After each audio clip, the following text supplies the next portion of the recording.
রাশিয়ার কাছ থেকে জ্বালানি তেল কেনার জেরে ভারতের ওপর আরোপিত উচ্চ শুল্ক নিয়ে প্রধানমন্ত্রী নরেন্দ্র মোদী তেমন একটা খুশি নন বলে জানিয়েছেন মার্কিন প্রেসিডেন্ট ডোনাল্ড ট্রাম্প। গত মঙ্গলবার প্রতিনিধি পরিষদের রিপাবলিকান সদস্যদের এক সম্মেলনে বক্তৃতাকালে এই দাবি করেন তিনি। ট্রাম্প বলেন, প্রধানমন্ত্রী মোদী স্যার ডেকে আমার সঙ্গে দেখা করতে চেয়েছিলেন। তার সঙ্গে আমার অত্যন্ত চমৎকার সম্পর্ক, তবে তিনি আমার উপরে কিছুটা অসন্তুষ্ট, কারণ রাশিয়া থেকে তেল কেনা অব্যাহত রাখায় ভারতকে এখন চড়া শুল্ক গুনতে হচ্ছে।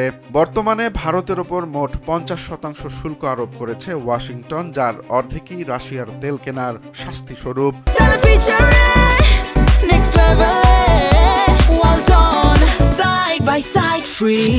তবে ট্রাম্পের দাবি, ভারত এখন রাশিয়ার উপর নির্ভরতা অনেকটা কমিয়ে এনেছে।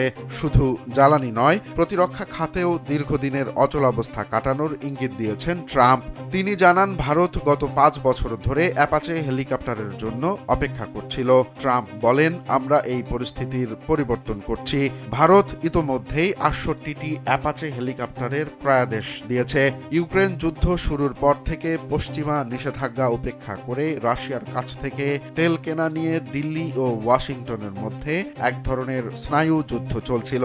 ট্রাম্পের এই মন্তব্য সেই টানাপোড়েন ও একই সঙ্গে দুই দেশের কৌশলগত বাণিজ্যিক সম্পর্কের নতুন সমীকরণ সামনে নিয়ে এলো।